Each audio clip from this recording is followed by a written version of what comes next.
The Big 12, one of the best conferences in college football. And one of the great things about it is that we don't know who's going to win because of how many good teams there are and the parity that they have.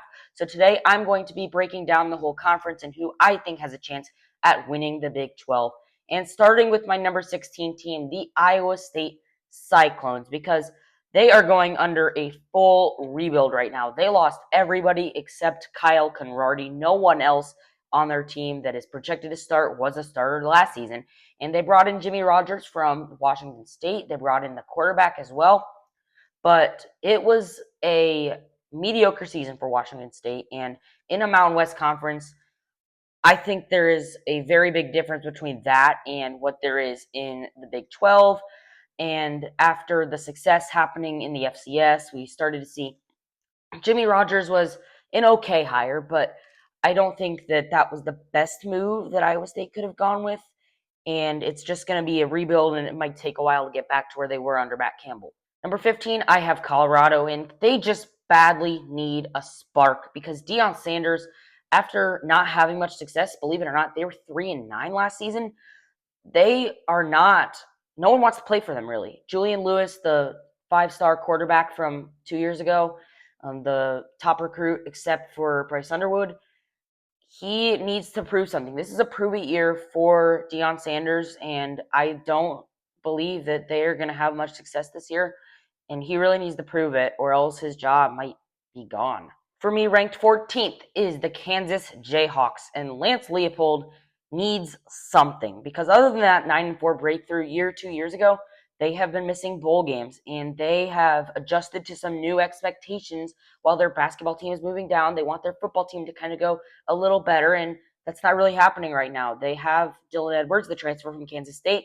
He should be the biggest part of their offense, but Jalen Daniels is gone now. Devin Neal is gone after a few years, and Kansas is going to need to find something at quarterback, and they just don't have that consistency right now, so that's why I have them at 14th. Next, we have West Virginia. Under Rich Rodriguez last season was not very good. They were 4-8, and they were expecting a little bit more. This season, they've got a quarterback competition between Michael Hawkins Jr., the Oklahoma transfer, and Scotty Fox, returning from West Virginia, who is a freshman. I think it's going to be Michael Hawkins Jr., and he showed some good promise at Oklahoma last season. But I have them going 4-8 because the rest of the team does not look very good, and they have a bunch of people coming from a bunch of different places, and they're going to need to figure it out and need to mix together, and I don't think that that's going to happen, frankly.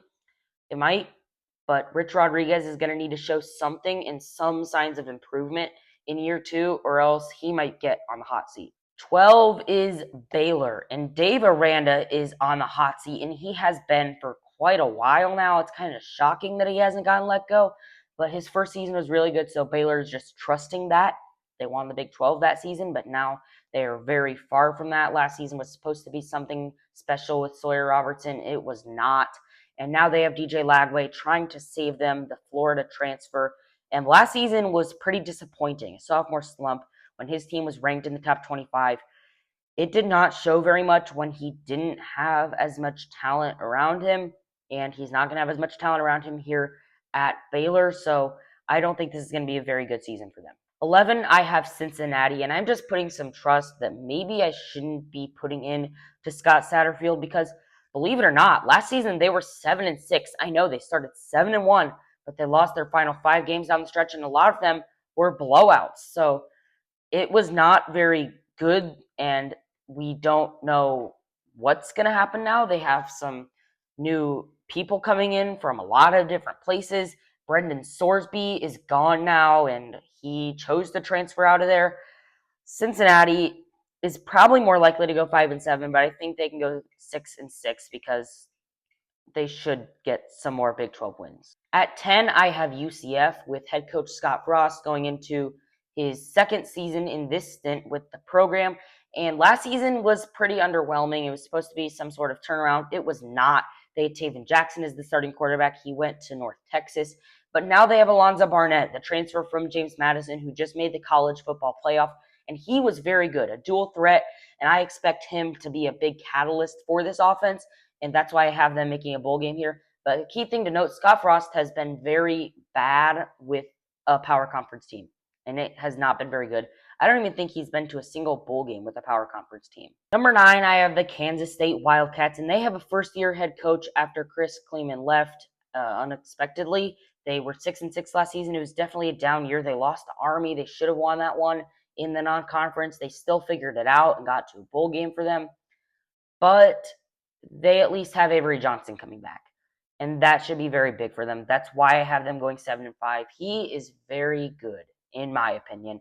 And what I see in him is a dual threat that will get better as a senior and be a leader for this team when they really need one. At 8, I've got Arizona State. Last season was a down year just because of the expectations that they didn't really meet after going to the college football playoff and getting the 4 seed, winning the Big 12.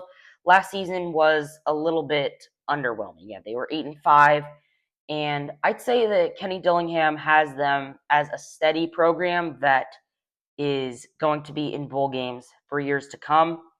This year, I have them as a little bit less than last year because they're losing out on Sam Leavitt, which was a very big loss for them. I still think that they're going to be fine, though, and go 7-5. Number 7 is TCU. They're losing Josh Hoover to Indiana, and he was a great quarterback. He just gave the ball away a little too much. But Sonny Dykes, and I think this is year 5 with him, has kept TCU as a relevant program to get to bowl games and get 8 or 9 wins, and that's what they want. After the national championship run, they missed the bowl game, and it seemed like that was just a fluke. It probably was a fluke. Like, they won't be back there, I don't think, in a very long time, but they are still a good program.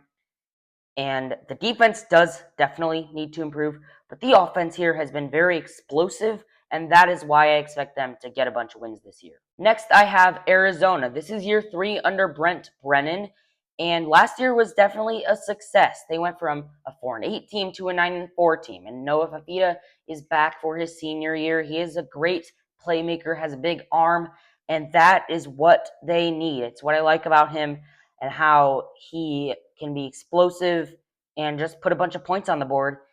That is why Arizona has been so successful. They were 9-3 in the regular season, and I have them going 9-3 again this season. Now I have a big dark horse here, Oklahoma State at number 5. And last season was very, very bad.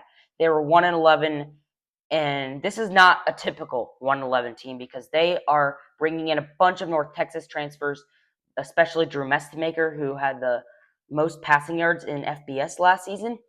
And they've got the running back coming in with them as well, and the head coach, Eric Morris. They had a great offense.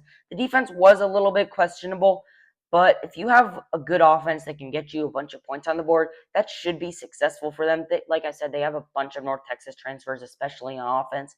Their offense should be really good. The defense, don't know about that yet, but I think they should go 8-4. And the reason I have them above is because if they didn't have to play Oregon, they'd probably go 9-3. And now we get to the teams that really have a chance to win the Big 12 title, and not like anyone below them can't, because we saw with Indiana, anything can happen. But I have Utah at number 4. They've got a new coach, Morgan Scalley, but he's been with the system for quite a while, so I don't think that should be a big issue. And you have Devin Dampier coming back at quarterback. They certainly have a chance to start 9-0 or something like that, maybe even better. They have a real shot at winning the Big 12, but just some inconsistencies last season on the defensive side of the football is why I have them at number 4. And now 3rd is who I have as my sneaky pick to win the Big 12 and actually get to the college football playoff. The only reason I don't have them at number 2 or 1 is because of the schedule, and this is just a power rankings. I think Houston will win the Big 12. And yes, the Houston Cougars, who have really turned it around under Willie Fritz. First year, they had to fire Dana Holgerson, 4-8. Then they hire Willie Fritz from Tulane. They go 4-8, but this time they go 10-3, I think.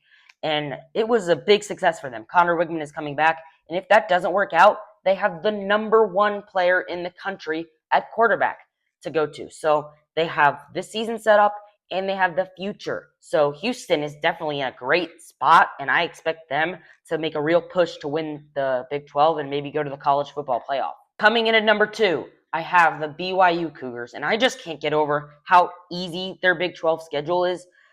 They've got to face Utah, I think, and then there's like one other tough game on that schedule, but it's not very hard. And they have a very easy path to get to the Big 12 title game. But I think when they get there, they won't have faced as much competition other than Notre Dame, that they won't be as ready. I have BYU getting there. Bear Bachmeier's coming back. LJ Martin's coming back. You have a great coach in Kalani Sitake. BYU has been a program that has not really gotten the respect, and I haven't been giving them much respect. Last season, they went 11-2, missed out on the college football playoff, but they are really getting close to making a college football playoff run, and they are just that close to getting over the hump. If they can do that, they will be there. And my top team in the Big 12 to start the season is Texas Tech. I know they lost Brendan Sorsby, but Joey McGuire really turned them around, and he has put them from like a bowl team into a top team, a championship contender. They had their best season in program history last season, and Will Hammond is coming back. And we remember how good he was as the backup last season when Baron Morton was injured. They were good. They were a legit top 25 team when he was playing. He beat Utah on the road by 24. He showed so much promise until that ACL injury. Hopefully that doesn't derail a season this year and he is back to where he was. But I have Texas Tech as my top team in the Big 12. Thanks for watching a result report, and make sure you subscribe to get the latest updates.